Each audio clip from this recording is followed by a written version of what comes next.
திருமாங்கல் சின்னஞ்சிறு கிளியே சீரியலை பற்றி தான் நம்ம இந்த வீடியோக்குள்ளே நம்ம பார்க்க போகிறோம். வாங்க நம்ம வீடியோக்குள்ளே போகலாம்.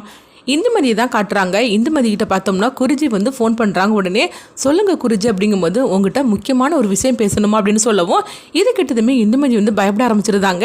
என்ன குருஜி என்னாச்சு அப்படிங்கும்போது அதெல்லாம் வந்து ஃபோனில் பேச முடியாது, நீ உடனே இந்த இடத்துக்கு வந்துரு அப்படின்னு சொல்லவும் உடனே இந்துமதி சரி அப்படிங்கிறாங்க.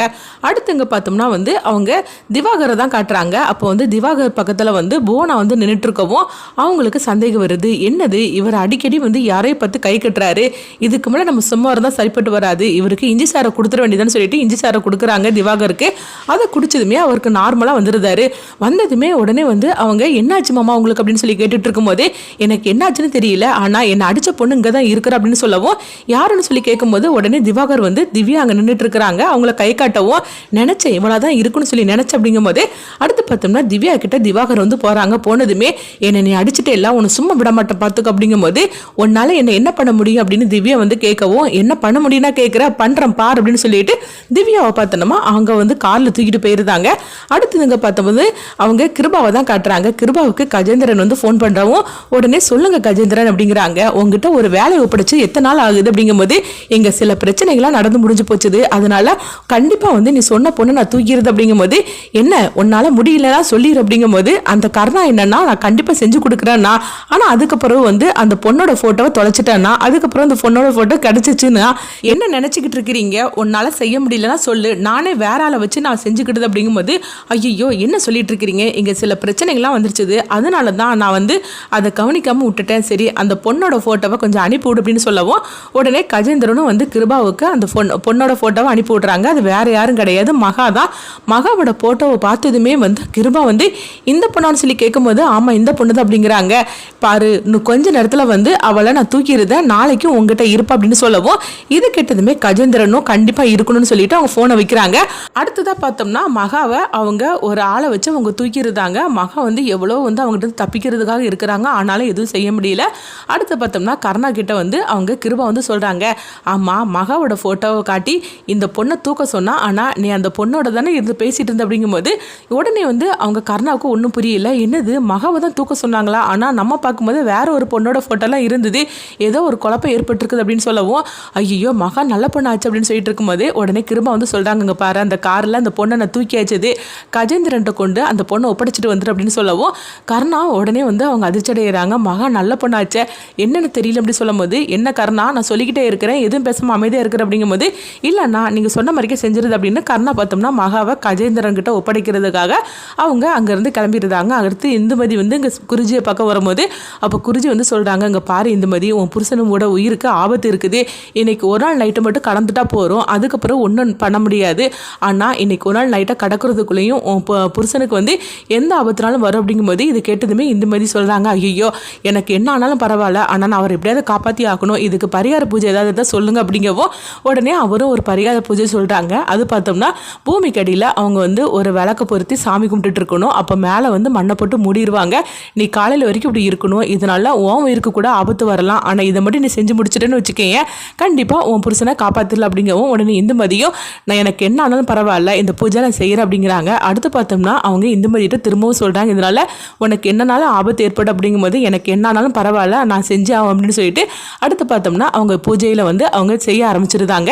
அடுத்தது இங்கே பார்க்கும்போது வந்து இந்துமதியில் அவங்க மகாவை தான் காட்டுறாங்க. மகா வந்து தூக்கத்தில் இருக்கவும் அப்போ கருணா வந்து பயப்பட ஆரம்பிச்சிருந்தாங்க, ஐயோ மகாவை எப்படியாவது காப்பாற்றி ஆகணும், ஆனால் என்ன நடக்குதுன்னு ஒன்றும் புரியல அப்படின்னு சொல்லிட்டு இருக்கும்போது இங்கே பார்த்தோம்னா வந்து அவங்க கிருபா கிட்ட வந்து அவங்க சுகனா அவங்க புவனா வந்து சொல்லிட்டு இருக்கிறாங்க, மாமா அந்த பொண்ணு வந்து யார் தெரியுமா, திவாகர மாமா அடிச்சது பொண்ணு அந்த திவ்யா தான் அப்படின்னு சொல்லவும் இது கேட்டதுமே உடனே அவங்க திவாகருக்கு ஃபோன் பண்ணுறாங்க, என்ன திவாகர் உனக்கு என்ன ஆச்சுது இப்போ சரியாயிடுச்சுதா, ஆமாம் உன்னை அடித்த பொண்ணு அந்த திவ்யா அப்படி சொல்லும்போது அண்ணா ஆமாண்ணா அவளை நான் பார்த்துட்டேன் எனக்கு சரியாயிடுச்சுது, ஆனால் அந்த பொண்ணு வந்து இப்போ என்கிட்ட தான் இருக்கிற அப்படின்னு சொல்லவும் இதை கேட்டதுமே கிருபா வந்து சந்தோஷப்பட ஆரம்பிச்சிருந்தாங்க. இதை பார்த்தோம்னா ஜெயின் வந்து கேட்டுட்டு இருக்கிறாங்க, ஐயோ என்னது திவ்யா தான் அடிச்சிருக்காங்க அப்படிங்கிற அப்படின்னு சொல்லிட்டு அந்த விஷயம் தெரிஞ்சிருந்தோம்.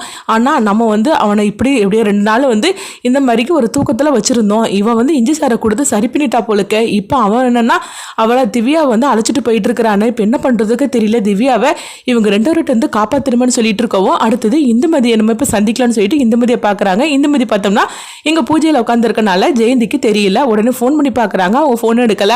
அடுத்து மகாவை சந்திக்கிறாங்க. மகாவையும் காணல. என்னது இவங்க 2 பேரையும் காணல. இப்போ திவ்யாவை காப்பாற்றணும்னு சொல்லிட்டு ஜெயந்தி ரொம்பவே பதட்டத்தோடு இருந்துட்டு இருக்கிறாங்க. அடுத்தவங்க பார்த்தோம்னா வந்து திருவை தான் காட்டுறாங்க. அப்போ திரு வந்து அவங்க வந்து பார்க்குறாங்க. மகாவையும் காணல, திவ்யாவையும் காணல, எங்கே போயிட்டாங்க அப்படின்னு சொல்லிட்டு இருக்கும்போது ஜெயந்தி அங்கே வந்துருந்தாங்க. வந்ததுமே திருக்கிட்ட அவங்க 2 கேட்டுட்டு இருக்கிறாங்க. அப்போ உடனே வந்து திரு வந்து மகாவையும் அவங்க திவ்யாவை தான் நான் தேடிட்டு இருக்கிறேன் அப்படிங்கும்போது திவ்யா எங்கே இருக்கான்னு எனக்கு தெரியும் அப்படின்னு ஜெயந்தி சொல்லவும் என்ன சொல்றீங்கன்னு கேட்கும்போது திவ்யா இப்படி என் புருஷங்கிட்ட தான் மாட்டிட்டு இருக்கிறா அப்படிங்கிறாங்க. இது கிட்டதுமே திரு அதிர்ச்சி அடைகிறாங்க. அடுத்தவங்க பார்த்தோம்னா மகாவை காணல் அப்படின்னு சொல்லிட்டு இருக்கும்போது மகா எங்கே போனானே தெரியலையே அப்படின்னு சொல்லிட்டு இருக்கவும் இந்த மாதிரி இப்படி எல்லாரும் ஆளாளுக்கு காணாமல் போனதை பற்றி உடனே திருவுக்கும் ஜெயந்திக்கு என்ன பண்ணதுன்னே தெரியல. எல்லாரும் காணாமல் போயிட்டாங்க, என்ன பண்ணுறதுக்கோ தெரியலையே, எல்லாரும் எங்கே தான் போயிட்டாங்க அப்படின்னு சொல்லிட்டு இருக்கும்போதே அப்போ கருணாவுக்கு ஃபோன் பண்ணி பார்க்குறாங்க ஜெயந்தி. அப்போ வந்து கருணாவும் ஃபோனை அட்டன் பண்ணுறாங்க. உடனே வந்து இங்கே பாரு கருணா, மகாவை காணலை அப்படின்னு சொல்லவும் இது கேட்டதுமே உடனே கருணா வந்து ஐயோ மகா இங்கே தானே இருக்கிறா, இப்போ என்ன பண்ணுறதுக்கு, நம்ம சொல்ல வேண்டாம், சொன்னாக்கி இப்போ பெரிய பிரச்சனை ஆயிரும்னு சொல்லிட்டு அவங்க நினைக்கவும் அப்படியா கண்டிப்பாக மகா அங்கே தான் இருப்பா அப்படின்னு சொல்லிட்டு இருக்கும் போதே இந்த மாதிரிக்கு திவ்யாவையும் வந்து அவங்க தூக்கிட்டு போயிட்டாங்க அப்படிங்கிறாங்க. இதை கேட்டதுமே இது என்னது ஒரே பிரச்சனைக்கு மேலே பிரச்சனையாக வந்துகிட்டு இருக்கு அப்படின்னு சொல்லிட்டு இருக்கும்போதே கருணா இப்போ நீ எங்கே இருக்கிற, உடனே இங்கே நீ எங்கே வா அப்படிங்கும் போது இப்போ கருணா வந்து சொல்கிறாங்க இல்லை நான் வந்து இப்போ கொஞ்சம் வெளியே இருக்கிறேன், என்னால் வர முடியாது, நான் சீக்கிரமாக வந்துடுது அப்படிங்கிறாங்க. அடுத்தவங்க பார்த்தோம்னா இந்த மாதிரி பூஜை பண்ணிட்டு இருக்கவும் அப்போ குறிச்சி வந்து நினைக்கிறாங்க அந்த விளக்கு மட்டும் அணையாமல் இருக்கணும், அதே மாதிரிக்கு இந்துமதிக்கு எந்த ஆபத்து இல்லாமல் இருக்கணும், இப்படிலாம் இருந்தாதான் கருணாவை உயிரோட பார்க்க முடியும், இல்லைன்னா பார்க்க முடியும்னு சொல்லி நினைச்சிட்டு இருக்கும் போதே கருணா பார்த்தோம்னா அவங்க மகாவை கஜேந்திரன் இருக்க இடத்துக்கு கூட்டிட்டு வந்துருந்தாங்க. அப்போ உடனே வந்து கருணா வந்து அவங்க மகாவை ஒப்படைக்கும் போது அப்போ கஜேந்திரன் வந்து மகாவை பார்த்ததுமே சிரிக்க ஆரம்பிச்சிருந்தாங்க. இது கருணாவுக்கு ஏதோ அங்கே தப்பு நடக்க போகுது அப்படின்னு சொல்லிட்டு அவங்க நினைக்கவும் எப்படியாவது மகாவுக்கு ஏதோ ஒரு ஆபத்து ஒரு மாதிரிக்கு தெரியும்னு சொல்லிட்டு இருக்கும்போது அப்போ கருணா வந்து பார்க்குறாங்க.